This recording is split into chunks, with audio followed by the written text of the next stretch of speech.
You are listening to The Growth Signal. My name is Alyssa Nolte. And I'm Raymer. Okay, Allie, let's get right into it. What is your hot take? Okay, so most of the things that you're doing in your business, you need to stop doing them. People think to grow your business that you need to do it all or do more. I think that's wrong. You need to do way, way less. Allie, are you sure you didn't just come into like one of my therapy sessions where where I'm talking about my 70-hour work weeks and my people on the other side of the microphone are just like, are you absolutely insane? Okay, so let's go through this. One, how do we stop doing less? Because I feel like I have a million things to do. And two, like, sell me on this. What is the benefit of me doing less when I'm trying to grow my business? Honestly, I'm saying this and I'm also preaching to myself. And so, yeah, I understand this therapy concept because I feel like I'm preaching this to myself quite often. But I really do feel like, at least in my business, I came to a choke point of I was doing everything and it was kind of funneling down to me and I just kept feeling everything pile on and I was like there has to be a better way. Like I'm not that special. I'm just not that special that I feel the need to do all of this. And I think it came down to turning to people near me and tapping them on the shoulder and saying, "Hey, you should join this crazy mission with me and here's what I'm going to give you to do and here's what I'm going to sign for you to do." And just kind of bringing on an amazing group of ladies who saw the vision, I guess, as well. And yeah, and just growing from there. So that sounds like a really nice, pretty answer, but it's been a lot of craziness to get there.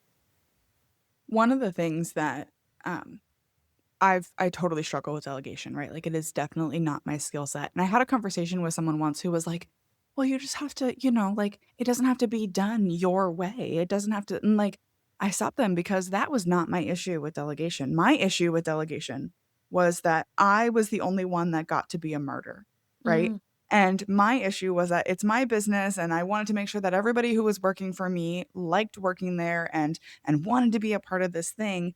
So that meant that I was actually taking things off of their plate and doing it because I was the only one who was allowed mm, to feel stress and overworked. And I was the only one who was right. allowed to take all of these things. And I finally had someone say to me, like, hey, when you take these things away from me, it makes me feel like I'm not having a chance to grow. Right. I'm not, getting a chance to build my skill set. And like, I want to help. I want to contribute. I want to be part of something meaningful. And when you take it, like, you're taking that from me. Right. And in my head, I'm thinking I'm trying to create an environment where they don't feel stress. And in their mind, they're saying, she doesn't want me to grow. Hmm. And that completely flipped my Wow. approach to like delegating, right? Not Yes. that I didn't believe in her, but Right. I didn't want her to be stressed. Well, and So I I think was too, like, ruining my own life instead. yeah, exactly. And we learned from the struggle. Like, this is how we like found success, right? Is we struggled and we learned from that struggle. So why are we taking that struggle away from other people so that then they can grow and be successful in their own capacities? So I love that. That's such a good little lesson. So when you're thinking about this decision, right, to let other people into your struggle, your mess, your thing that you're working on, how do you successfully bring people in to what is ultimately your vision because it's still your business? Right. I think this is a challenge. I will say that I failed at this starting out. I fired my first assistant. And I don't know if it was I think it was a combination of things. I didn't really know how to train at that point. I didn't really know how to delegate.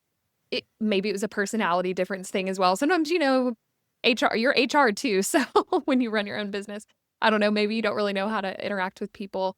But yeah, I definitely had some struggles with this. And I think that helped me see what I wanted to do differently. For me, it was really about when I was growing my team and my business, it's the travel industry. And it's one of those things where I cannot know everything there is to know about the industry and where everybody wants to go and all the destinations and all the ways that we can travel. It's just too huge of an industry to feel like I'm truly an expert in everything. Like even if I said that, it would be a lie. People would see straight through it. So I think for me, when I started to see this chance to grow, I thought, what are areas that I can bring people in that they can feel like the expert and I can kind of manage that. And I remember like sitting down and writing down, okay, what are the things that I genuinely love selling? Who are the people that I genuinely love working with? Like, who are my ideal clients? there's still so many amazing clients out there and so many amazing travel products out there that don't speak to me personally. And, one example was I'm a terrible ocean cruiser, like so bad. Like I get very seasick. I don't care how big the boat is. I wear the patches. I still am sick. After I get off the boat, I'm the worst. And so then I don't want to sell it. But that's like an amazing market. Like ocean cruise sales are huge. So that was kind of my first thinking was like, okay, I need an ocean cruise expert because there's so much to be had here. There's so many amazing repeat clients here, but I'm doing an awful job servicing them. Like, I don't like the product. Why would I want to sell it to them? Um, so that's kind of where I started out in my growth was looking for those areas where I'm like, I don't personally have an investment here. And I'm the type of person that I have to be passionate about it or it's just going to come off really phony. Like you can read it on my face, you can read it in my voice.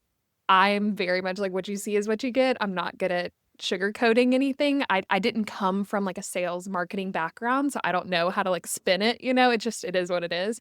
So that's really where I started looking for, okay, ocean cruise, ski. Ski is a huge one. People, you are either a ski family or you are not, and it is very luxury and you can ski all over the world. And I'm terrible at it, and I would do such a bad job selling it.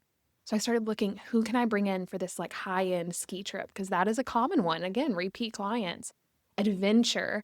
I'm like teetering on adventure, but I'm kind of a wimp at the end of the day. So I thought, okay, I need that family adventure person. Like who's gonna be able to help in that realm where I'm getting these requests. I'm getting a ton of Hawaii requests and they want that beach and adventure with their family.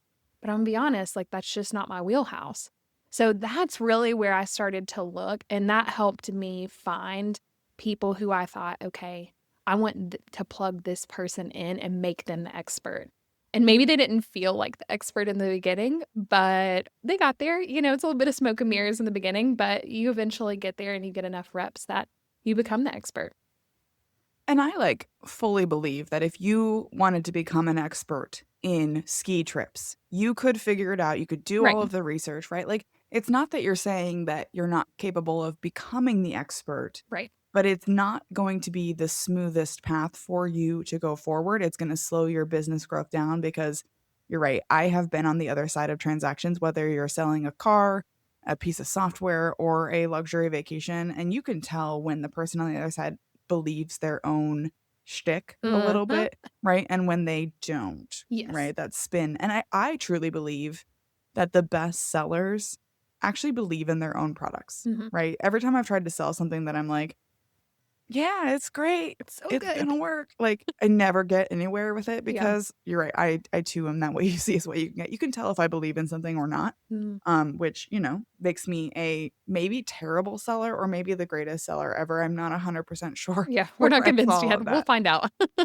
We'll find out. But I have also found that if I get into the room with something that I believe in, that deal is sold. Yep. It's closed, right? Like I Yep. don't have any question mark. If I'm in a conversation with someone and I believe in the product, we're closing that deal today, no Yeah. question. I So absolutely agree with that. I mean, I love to get on the phone with people and talk about things that I'm mega passionate about.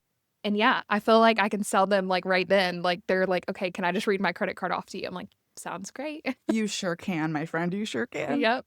So how did you go about finding people who were right fit matches? Maybe they weren't, like a ski bunny from day one, but Right. like how did you go find those people and how did you empower them to become their own experts and to really be that person on the other end of the phone that you are for the products and the trips that you're passionate about? Yeah. So for me, it was definitely organic. I used to be a high school English teacher. And so one of the first people that I brought in was actually a former student. And she was like a Disney fanatic. And again, that was in a realm I did not know very well. And I thought, okay, she's going to be my Disney person. So we started with that, and that really worked out well. Just having that, area that I could kind of, okay, she was my student. I could direct her. She was kind of used to that, as a former student. And I knew her work ethic really well. Like I'd already seen her work as an English student, so I knew she was good. And then from there, so I kind of brought her in. She was my very first one, kind of guinea pigged it with her like pretty soon out the gate of starting my business. And then, from there, I contacted 2 former clients. So one of them was a fantastic repeat client of mine. She just loved to travel all the time. I mean, that's what everybody knows her for. And she just one day, like, had texted me and was like, "Can we go out to coffee? Like, I'd love to chat about what you do for us, as the travel agent." And I'm like, "Yeah, like, let's chat." And, there are so many people who ask me that because I think they think my job is really glamorous when they see me traveling.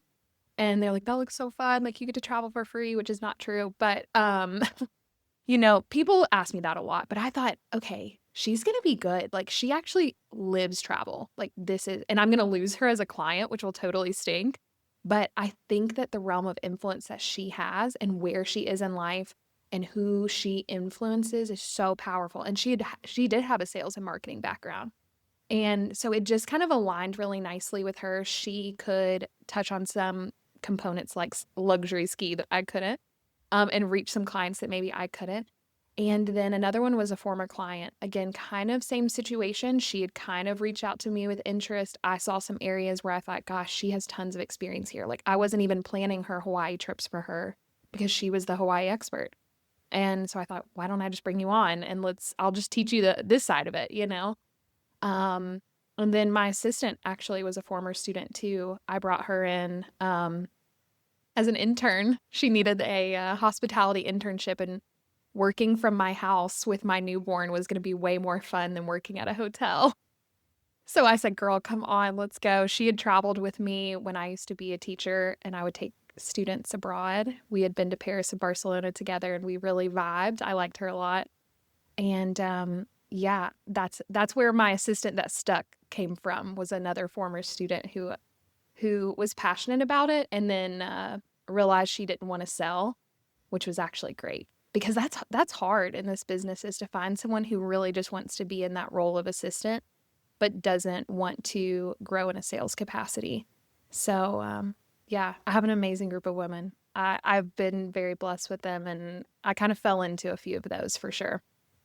So all of those people you mentioned kind of had an existing, passion for travel, and you obviously knew their work ethic. Right. Do you think that that is like having passion for what you're going to be selling? Do you think that's a prerequisite, or is it more like, oh, they'd been on these vacations, they were Disney fanatics or they were Hawaii experts, and therefore that translated into passion? It's almost like a chicken and the egg question, I I guess. know, I know. I've thought about this before and talked about it with my husband and other people in the industry, is like, can we have, I think it's my former teacher brain. Can we have a rubric for recruitment for travel agents? Because so many people, again, look at it, but they don't see how the sausage is made on the other side. Right. And I've convinced more people not to sign up for something like this and get into this industry than ones I have. I think the passion for travel has to be there. I really do. I think I'm proof that you can teach sales and marketing skills, and that you can teach the nuances of how to sell travel. I think you can learn that in this industry. Maybe not for all, but I think in this industry you can. I truly think it has to start with passion. You have to have the background knowledge. So another one of my teammates that I brought in, I'd been a former teacher with her. We had taught together, and she had moved to Spain for 6 years. And her experience in Spain, I thought, that is so something that no one can take away from her. And that's something that can't be taught. And that's something that can't be mentored. It is just a lived experience. And I need her on my team because I have to have that lived experience. So I personally think the passion has to be there. If you just want to have another sales job or work from home job or get a few of the perks of getting to travel in this business, I don't think it's going to be there. Like, I think you genuinely have to have experienced the good, bad, and the ugly of travel. Because let's all admit, travel can get ugly, in order to really feel passionate about it and know what the heck you're talking about. One question I would love to get your take on, and this kind of applies to not only your industry, but really anyone who is delivering any kind of service. So I went to high school with a girl who wanted to be an interior designer. Like, that Mhm. was going to be her dream.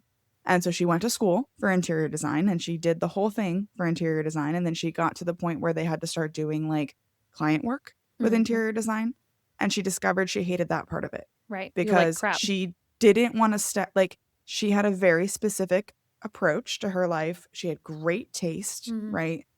But when you have a client on the other side of it who has their specific wants and their specific needs Mhm. and their specific tastes, like you have to separate your own preferences Yep. from the service that you were delivering. And she like frankly couldn't do it. So Mm. she switched to graphic design Mm. because she was like, I'm going to do this instead because I'm not as passionate about it. I'm not as in love with it. I can do it as a job. Mm. So how do you separate, like if you love Disney vacations, like your student, how do you separate the person who just likes it and maybe wants to do Disney just a tiny bit different Mhm. than you would do it when you love this thing you're selling? Yeah. Oh, that's so good. I think really for me, I love I love that aspect. I love getting on the phone, listening to my clients, listening to their wants and desires. It really is like I'm a, marriage counselor. If I get the husband and wife on there together, that's always interesting. Um, but I love it. Like I love listening to what they want and then being able to deliver something super unique to them. Um, and I heard one of my mentors say this before. It's like listening between the lines. Like sometimes they're telling you something, but really you can listen between the lines and figure out this is what they really want. Like they're not even telling me that, but I know I can tell this is what they want. And sometimes they just don't even know what they want. Like they have this vision and they have this idea and they think they can get it with this trip to Greece. And you're like, you're not going to get that there. Like you need to go to Portugal instead, you know? So Right. sometimes it's really a matter um, of redirecting and really understanding the anxieties of your client. I think travel brings about a lot of natural anxieties, you know?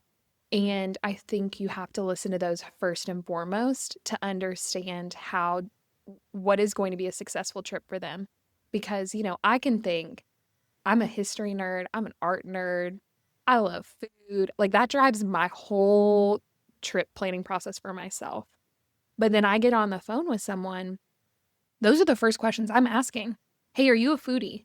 No, I'm not. I'm like, oh my God, like that shocks me, but the like food is not driving your travel experience. But for so many people, it doesn't.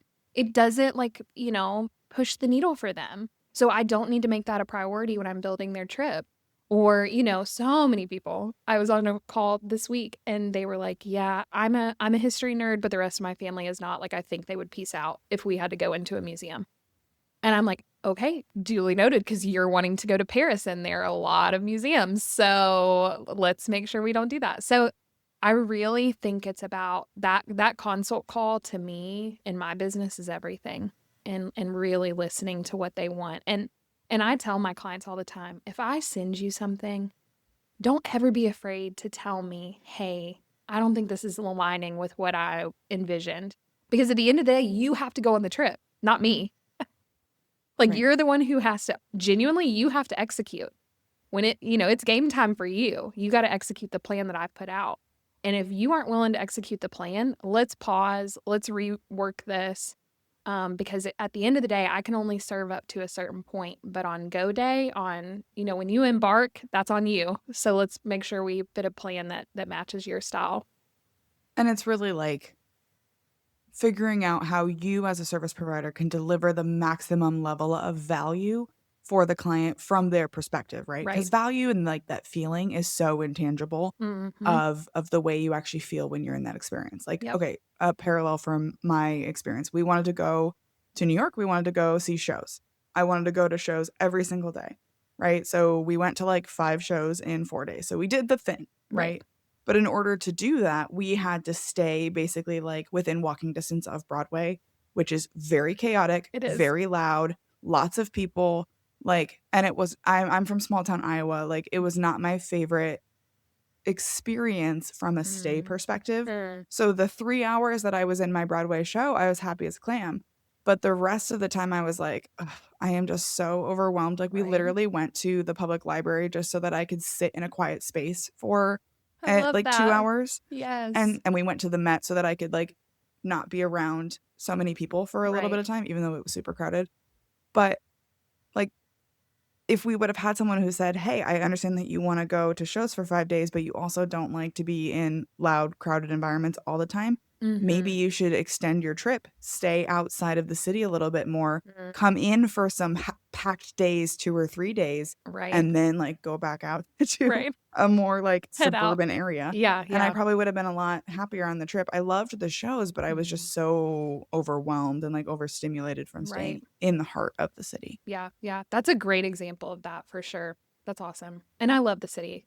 But it is a lot of culture shock. I think I tell people I've had more culture shock in New York City than I have in other places in the world. So, Right. yeah, Especially, like, staying right understandable. on the edge of Times Square, I was like, "I'm not cut out for This this." is not for me.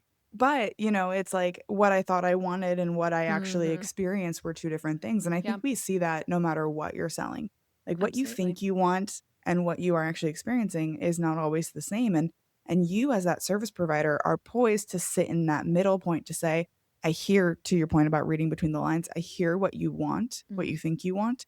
Here are the considerations that you don't actually have that you haven't taken into consideration because you don't have this experience, and that's where your Right. value really comes in." Right, right. I mean, that's literally everything. I just made a post today about that with Lake Como, of like people have all these dreamy visions of Lake Como, and I'm like, guys, Lake Como is amazing, but there's a lot of work logistically that goes into Lake Como to get Yeah. that picture that you want at that villa. It's not super simple.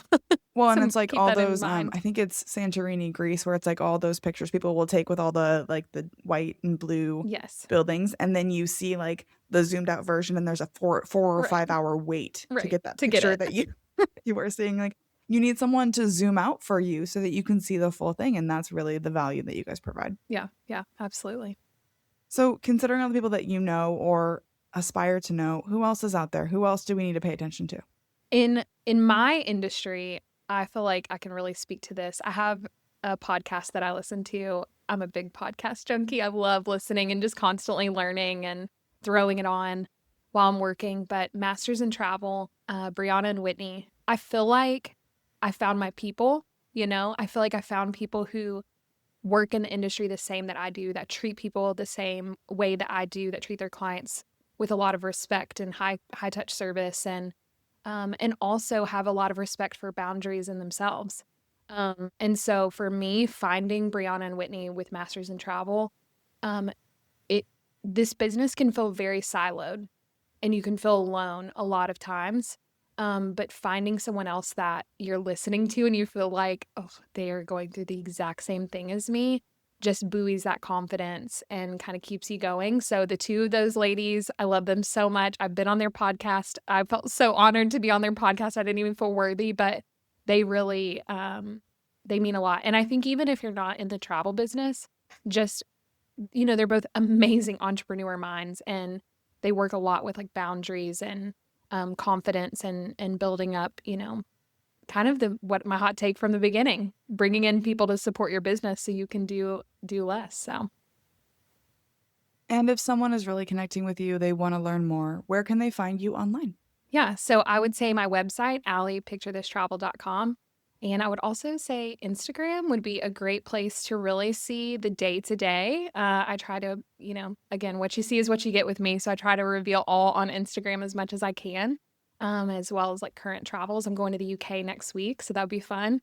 I always try to post while I'm in destination on there, and that's Ally Picture This Travel as well. And yeah, I'm on LinkedIn, Facebook as well, but I would say Instagram and my website would be the top two spots to connect. And you can find me by searching Alyssa Nolte on LinkedIn. If you find the notorious plant killer, you know you have found the right Alyssa Nolte. I also write on Substack under Alyssa Likes to Talk, or just search Alyssa Nolte and you should find me there. Allie, thank you so much for taking the time to come on our show today. I love this conversation and the different perspective of how do we bring people in? How do we let go of needing to be the one that does all of the things and focus on building expertise in what we're passionate about rather than simply knowing everything we need to know about our business. Awesome. Thanks, Alyssa.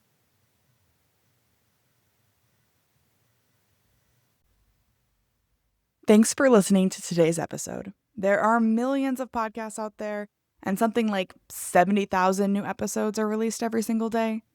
It's not lost on me how lucky I am to have such an incredible community who show up and support this show. To be a guest or nominate someone who should join me on the pod, head to alyssanolte.com. And if you're looking for ad-free episodes, you can join me on Substack. I post all new episodes of my podcasts and share appearances on other people's shows, plus bonus content and updates on what I'm working on. Search Alyssa Likes to Talk or tap the link in the show notes.